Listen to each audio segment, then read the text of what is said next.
And here we are with the last month of the wet season, just outside the Exocolonist's engineering wing, where I am getting ready to go and continue in my role as an assistant in the med bay. Even with the med beds, the colony keeps a few medicines in stock: mild painkillers and anti-inflammatories, vaccines, prophylactics for Vertumna diseases, various drugs for anxiety and depression, anything that doesn't warrant tying up a med bed.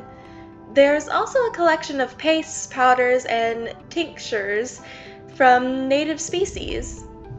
Dr. Instance is showing you how to inventory and restock the medicine cabinet. She picks up a jar of tincture and regards it with distaste. "This is barbarism," she complains before handing it to you to stock. "When the machines finally break and leave us with this, the colony will be in real trouble. Medicine used to be an art, not a science," she continues, her emphasis on the word art indicating her poor opinion of it. Ointments and oils peddled by salesmen to people too ignorant and desperate to know better, cutting people open with unwashed hands, drilling holes in their heads. Yes, and nobody needed their lifetimes of hands-on experience or applied wisdom, Congruence chimes in from a nearby monitor with what must be sarcasm. Training in vert space and relying on medspeds is much more civilized. Instant scowls with the weight of 20 years of resentment. "I wasn't trained as a medical doctor," she retorts. "Of course you were," Congruence coos patronizingly. "I trained you myself." Instance throws her hands into the air and turns to you. "I already had 2 advanced degrees when we left Earth," she proclaims. "I was a published academic. If they wanted someone who could fix humans, they should have brought along a physician, not one trained after the fact." She scowls and starts reckoning the medicine herself, shoving things wherever they fit. "I'm a biologist, a researcher. My defining quality is that I get things done. Don't make me smile about it. Who needs bedside manner anyways?" I mean, with that attitude, yeah, I get it, that's not what you came here for, but you're always complaining about this. What matters is saving people's lives and curing their ills effectively and efficiently. Nobody wants to spend more time in medbay than they have to. Instance agrees.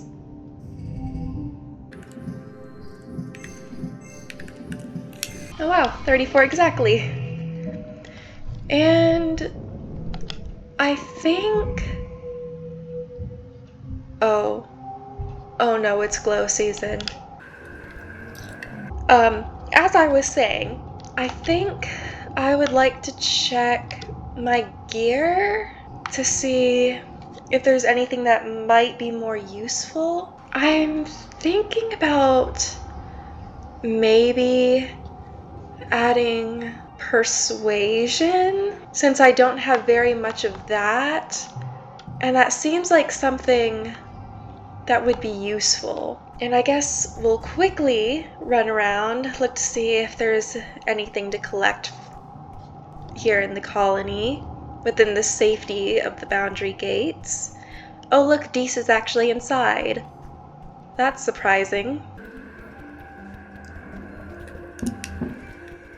I wonder where everyone else is. Probably hiding inside, like I'm going to be. Well, inside the med bay anyways, since that's where I know I'm definitely going to be needed this month. "It's like an entirely different planet in Glow," Deese says, smiling softly out into the illuminated wilderness. "It's my favorite season, full of secrets and danger." Yeah, it is pretty, but I'm not too keen on the whole danger thing. "How are you, Cal?" Cal looks troubled as you enter the gardens. "Do you hear that?" he asks, cocking his head to the side. "Usually all the critters make more noise than this. I wonder what's going on." "You could ask Tammy. She can hear everything." "Anemone, are you okay?" "Yeah, she's good. She's just hanging out around the garrison." Anything you're working on, Tangent? Tang is standing with her arms crossed, gazing out at the gloom. I cannot help but be a little comforted by the presence of the soldiers, she says. Perhaps we'll stand a better chance during the next attack. Yeah, hopefully. And on that note, I'm going to be in the medbay. Tangent sometimes helps you in the medbay, even though her studies are more on the engineering side. She's very smart and knows a lot about genes and biology and how the medbeds work, but she doesn't have the stomach for some of the more visceral realities of working in the medbay. Well, no one has more biology than me. I was able to give myself an extra enhancement even.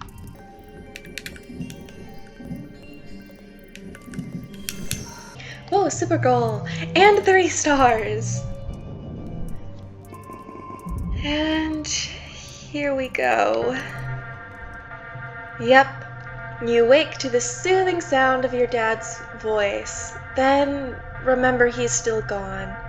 You wonder how long it will be before you stop expecting him to be here. You're lying in bed staring at the wormhole through your window when you hear a deep thump resonate through the ground. Then a second, quieter one. The woven roof of your room quivers, unleashing a season's worth of fine glowing dust to sift through the air. Through your open window, you hear voices sounding the alarm. The annual offensive is here, and leading the charge are 2 massive faceless. You're just hearing people shouting about the faceless triggers panic. Your chest clenches, your guts roil, and you break out in a cold sweat. You're no use to anyone like this. Best to just stay inside. You pull the covers up over your head and try to stay calm. Every so often you hear more of those deep whoomp noises and the zzz of blast rifles. They get louder, so close you can differentiate the massive footfalls of the creatures and what must be the heliopause's explosives. The walls shake with the shock waves of the explosions. Then you hear a loud explosion, the loudest you've ever heard. Your entire room shakes, the floor, the walls vibrating with the massive shock wave that rips through your quarters. Then, nothing. Silence. A few minutes later, your hollow palm chimes an all clear message. You creep out to your balcony to survey the damage. People filter out of their hiding places, shielding their faces from the heat coming off the bonfire in the middle of the square. On the horizon, the first watery rays of quiet sun rays are struggling to make a dent in the hot orange glare. The colony's fire suppression system is turned on the square, revealing the charred corpses of the 2 faceless. Utopia walks by with a reclamation team hauling an industrial blast cutter on a hoverlift. Did he use the mine explosives? Utopia says in awe. Mighty bold of him. Those things will blow a hole in a mountain. Or a creature, I suppose. She sighs. Wish we could have saved him from mining. That must have been the last of them, and we sure can't make more. Then she and her crew are out of earshot as they pick their way down the blast crater to carve up the faceless for recycling. Fortunately, though, the colony was well defended. You and the other colonists have been fortifying the defenses, putting security above all else. Tonight's defense was still a resounding, if messy, success. But if Utopia's right, you don't have any more of those explosives now. You can't just nanoprint unstable molecules like that. What are we going to do for the next attack?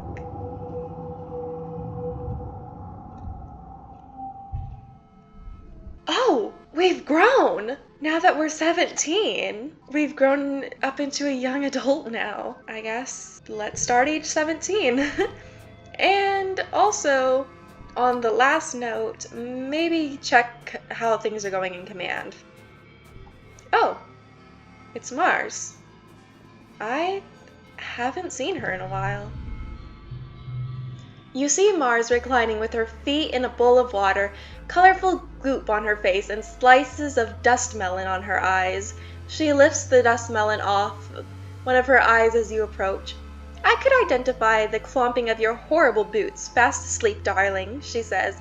Are you still running around everywhere? It sounds exhausting. It's important to take care of yourself. She settles the dust melon slice back on her eyes and smiles. You should take notes. I am taking care of myself. Excuse you. I mean, as much as I can, anyways. And the colony food supplies is good, but the security is only at 50% now.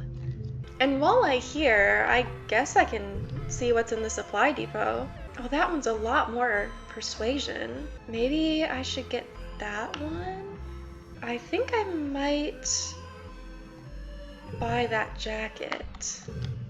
And then go to gear and switch it out. There. How many collectibles do we have? Okay. Not a whole lot. But there should be some more around here somewhere. Not over here, but I guess we can see how Cal's doing with geoponics. It's hot and humid inside Geoponics Bay, making your clothes stick to your skin as you look around for Cal. Eventually, you see him, his back turned to you as he lifts the bags of fertilizer into a wheelbarrow.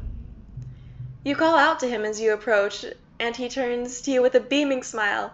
Solanna, he greets you. I was hoping I would see you today. As you open your mouth to respond, you hear a quiet crack and hiss from nearby. Oh, Dudette, watch out! Cal says, stepping between you, and what you realize too late is a humidity sprinkler. Cal laughs as he's blasted by a cloud of mist. For one perfect moment, he looks as if he's been outlined with 1,000 rainbows. Ah, Dip, Cal whines, smiling as he shakes out his hair and flips it back over his shoulder. I should have let you take that one, but your clothes would have gotten wet. He stands up straighter as your gaze passes over his body. He's really grown into himself, is the thing. Before your eyes, a droplet of water bravely winds its way from the rise of his chest and down the rippling muscles of his abdomen to where it disappears into the shirt tied around his waist. Cal tilts his head, his smile turning a little teasing. He flexes his bicep at you. Caught you looking. I mean, of course I am. He's very pretty. But he's in a relationship with Tammy now, and I need to respect that. Cal drops his arm and chuckles. You're lucky I keep my pants on, bruh. You know how I never get too hot or cold. That's my genetic enhancement, right? So why even bother with clothes? They just get in the way. Cal flashes you a cheeky smile. Besides, it makes Tammy blush. She's so cute when she does that. Yeah. You spend an enjoyable afternoon helping Cal deliver bags of fertilizer to every corner of the hydroponics bay. When the job's done, he claps you on the back. Oof. He's as strong as he looks. Cal chatters at you about his plans for the rest of the week as you leave the hydroponics lab. The relatively cooler, drier air of Vertumna hits you like a slap, but of course Cal doesn't look bothered at all. Race you to the cafeteria, he teases you before taking off down the path. You yell and run after him, causing a ruckus that makes a few adults shake their heads fondly at you as you tear through the colony side by side. I mean, I guess, although it does still kind of make me uncomfortable and sad to see Cal with Tammy, he's still a really good friend to have. And I'm glad we're able to still have some relationship. Nomi! You look over Nomi's shoulder and see that they are drawing a whole page dedicated to the native Vertumnan plants. They look up at you and rub their cheek with the end of their pencil. I know we're supposed to believe in Governor Loom, they confess, but, what if we accidentally hurt the planet? What if some of the super cool plants and animals die? They look down at their page. I just think it'd be really sad if that happened. Yeah, me too. My dad wouldn't have wanted that. Over the years, a lot of people have started wearing a lot less clothes than you remember from when you were growing up on the climate-controlled stratospheric. Definitely a lot less than in the holovids you brought from Earth. Rex has really acclimated to Vertumna's hot, sultry weather. I don't even know how to respond. Sir, put a shirt on. Are you kidding me? He asked, throwing his arms wide. First, it's super hot out here. I work outdoors and hoo-wee, no joke, I'd take off more if I could. He cranes his head up to the sky. Second, I like the feeling of the sun on my skin. After 15 years in the sunless tube hurtling through space, I want to soak in as much as I can. It makes me feel great. Rex laughs and knocks himself into your shoulder. I think our bodies were meant to live this way. Don't even get me started about pants, bud. Oh, please don't. Please don't. How are you, Tammy? Oh, it's our first time seeing adult Tammy. She's so pretty. I don't like to think about the war, Tammy says, tucking a lock of hair behind her pointed ear. I'm not a soldier, you know, but everyone has to do what they can to pitch in, and what I can do is make sure the colony is running smoothly, so they have a colony to protect. Yeah, I guess that's kind of what I'm doing too in Medbay. And speaking of someone who I see often in Medbay, I'll see if I can check on Anemone. You come across Anemone just sitting on a bench, her rifle slung across her knees as she stares into the middle distance. She snaps to attention when she sees you. Hey, Solanna, she says. What do you need? Nothing. I was just checking on you, see how you're doing. And tangent. Looks like your hair's starting to grow back out. I owe almost everything I am to Chief Engineer Instance, Tangent says. She sees me for who I really am. Tang runs her fingertips over her jaw. Without her, I would probably be as sad and isolated as my brother, or as broken as my mother was. I owe her my life. I would do anything she asks of me. Wow, that's some devotion right there. And I guess now's time to head back to Medbay. Because the Medbay connects to the genetics lab, Tangent is often nearby working on her own projects. She doesn't like to make small talk. In fact, she often seems to dislike when you're working in the Medbay. She always has been a bit of aloof, but she's becoming more like Chief Engineer every day. One day, you arrive to find Tangent watching Instance work at the Medbay. Utopia, seated in the bed with her bloody, mangled leg raised, waves cheerfully at you. Oh, good you're here, Instance mutters, peeling off her gloves and stepping away from the medbed. I've already set the bone. Just babysit the monitor while it works. Your eyes are drawn to the carnage that is Utopia's leg. Ew, what is that? What is that? Excuse me. What is that? That looks very gross. I just, I don't want to look at that anymore. Your eyes are drawn to the carnage that is Utopia's leg. It's super, super gross. So bad you can see the bone and the pulsing of the muscles of her leg. The insides of our bodies should stay inside. Tang is watching intently. I can't look at that. Let's try to distract ourselves, maybe? Tang notices you're squeamish. Don't you know that's what the inside of your body looks like too? She ignores the attempts at small talk and goes back to watching the medbed work, fascinated by the cells spontaneously regrowing under the regeneration lamp. No, that's super cool. It just, that creature is freaky.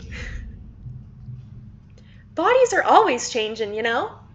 Utopia waxes poetic as the medbed's anti-pain fields start to make her drowsy. You ain't the same person you was born as, and who knows who you'll be in 20 years or more. Mind and body always making themselves anew. Nature is change. Tangent perks up as she takes her eyes off the leg to look up at Utopia's face. Our bodies are exactly as we want them, Utopia, she says with pride. They didn't match the women we were inside, so we changed them. Nature isn't what changed us. She raised her chin defiantly. Science changed us. Gene tech changed us. And in 20 more years, we'll still be exactly who we want to be and nobody else. Utopia just chuckles sleepily at this as her lids droop and she starts to snore. Oh, wait. Can I actually... Hee. Wonder... Oh, wait, I can't get both. Okay. I wanna see...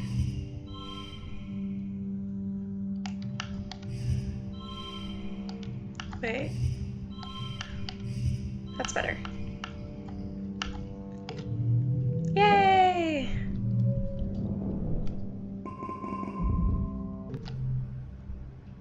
And it also looks like we maxed empathy. It's your 17th birthday, but it's not just your birthday. Quiet is a time of new growth and celebration of life and hope, not just for this year, but for humanity's presence on Vertumna for years to come. You and your friends are the symbol of that hope. Quite literally, you are the future of humanity. As you begin to take your places as adults in the colony, the council has decided to throw a party in your honor, the Vertumnan Youth Ball. Mars is organizing it, of course. You get an embossed invitation on real paper slipped under your door. I guess I could go. You slip into some party clothes and head over to the lounge to celebrate. Well, yourselves. And yourself specifically. It is your birthday after all. The lounge is all decked out. The decorations look expensive. Must have taken a lot of nanoprinter creds. Your friends are transformed too. Everyone has dressed up and looking like the young adults you're becoming. You can hardly recognize some of them. Mars catches your eye and waves, her bangles jingling joyfully. She looks like a model from her holomags, every inch of her primmed and painted and perfumed. Solanna, happy birthday! I'm glad you can make it, she says over the steady thrum of music. Drinks are over there. Make your song request to DJ Congruence and take off your shoes. You look down at your boots, then back up at Mars skeptically. She rolls her eyes and does a little bounce. Sock up, just like Earth, duh. At the refreshment table, Cal is stuffing his face with the party food, and Rex shoves 2 glasses of punch in your hands. Gotta stay hydrated, he says, pouring himself another glass. We'll be sweating it out one way or another, he winks at you. Don't let them fool you, Tangent mutters, joining you. She smears a glob of something pink and meaty looking on a cracker. It's a well-documented phenomenon that people inexperienced with imbibing alcohol will begin to act as if they're drunk, even if they're completely sober. To Rex, she adds, I mean, of course, that I am not going to suffer any bad behavior. Rex grins as he pulls out a flask from his vest and pours a healthy addition into his glass. Who says it's gonna be an act? Let's get loose a little. Come on, it's a party. The music changes to something with a fast pounding beat. Rex throws his head back and howls. Woo, it's time to dance. No thank you. I don't really dance. Rex and Mars take to the dance floor, joined by Anemone and a reluctant-looking vase. You stay behind with the others to watch, still marveling at how mature your friends seem tonight. They've transformed, like grotty little grubs, into beautiful dorp moths.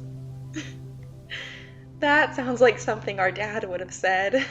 Even Dees shows up, late, and sulks around the outside of the lounge, eventually coming to pick up the food on the table.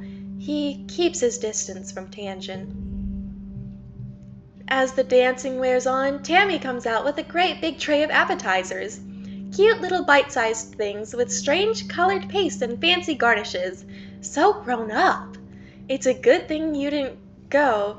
You would have missed this. Nomi, who's playing DJ with Congruence, spins up something a lot slower, more romantic.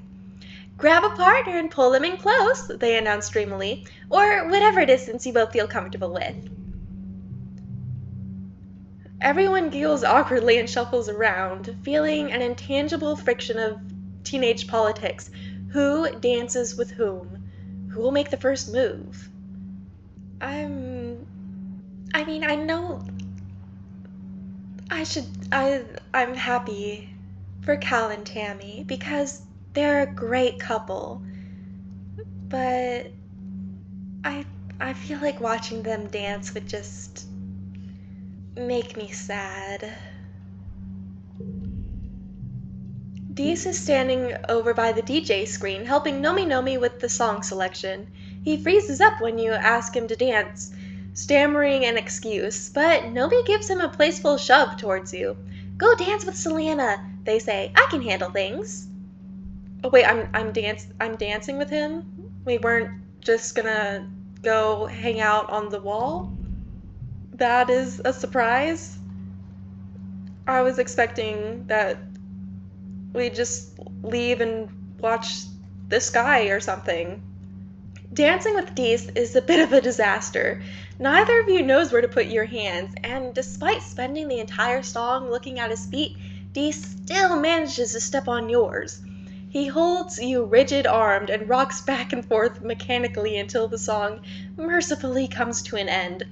Other couples don't seem to have your lack of chemistry. Anemone and Base have skipped dancing and gone straight to sucking face. Dee stares at them for just a bit longer than is appropriate, then blushes and feels the dance floor. Are you sure it wasn't in a judgment way? 'Cause it'd be in a judgment way for me. After the slow songs, Nomi spins Congruence's music library into something with a little more bounce to it, thank goodness. The dance floor once more floods with bodies ready to gyrate the night away. Oh, joy. But the tunes are abruptly interrupted by Governor Looms here speak hijacking the feed. He strides to the stage, flanked by Security Chief Rhett. Everyone on the dance floor whines in unison at having some buzzkill adult stop the music, but Loom just raises his hand and smiles indulgently. Look at all of you, he says, young pioneers. I look at you and I see the future, not just of this colony, but of all humanity. You catch a few people rolling their eyes. You've heard this before. Rhett here, good man, a real good man, really the best of the colony, shared this poem from a great earth poet, Loom continues. Now, I'm not one for poetry myself, but man, if it's not something I want to share with you kids tonight, on the eve of something really big. He clears his throat and reads from his hollow palm. We cannot tarry here. We must bear the brunt of danger. We, the youthful sinew races, all the rest of us depend. Down the edges, through the passes, up the mountains steep, conquering, hollering, daring, venturing as we go, the unknown ways, pioneers, oh pioneers. We primeval forest felling, we the rivers stemming, vexing we and piercing deep with mines within, we the surface broad surveying, we the virgin soil upheaving, pioneers, oh pioneers. I mean, as much as I know, coming from Loom, that is propaganda. You look at the poem itself, it's saying like the adventures of youth, I guess, and potential. So, I guess we'll just applaud politely. Rhett looks a bit pained, and Loom continues. What do you think that poem means, kids? He asked. Does it mean that we should sit here in our colony politely waiting for this planet to make space for us? And what did I say? He clenches his fist evocatively in the air. No! He exclaims. It means we need to get out there, we need to grab Vertumna and make it respect us. I think that forcefulness is why the animals don't want us here. He points to you specifically. Oh, I need you, the next generation, to lead the charge. This is your planet, and you're old enough now to defend it. I'm asking all eligible fighters to join squads massing at expeditions to get out there and attack those monsters where they live. We're taking the fight to them. No more hiding behind our walls. To your left, Faith and Anemone lead the cheering that erupts. Oh no. Loom and Rhett leave, and the music spins back up again, but only a few die-hard partygoers, like Rex, I'm guessing, still want to dance. Everyone else has broken into small groups to discuss the announcement. I'm scared, I think. I mean, the vague dreams of destruction that I have, that reminds me of it. You find Tammy hiding in the kitchen, looking like she'd curl up under the counters if she could still fit under there. Oh, bet. I will fit under those counters and hide. She reaches out to you and holds your hand, the other stemming a tide of wet sobs. It's horrible, she managed to say. What if people get hurt? What if people die? This planet already took my dad. I don't want anyone else to die. The party fizzles out as everyone drifts away from the lounge. You return to your empty quarters, your birthday forgotten. You've always been told the colony was safe. Now you know that time is over.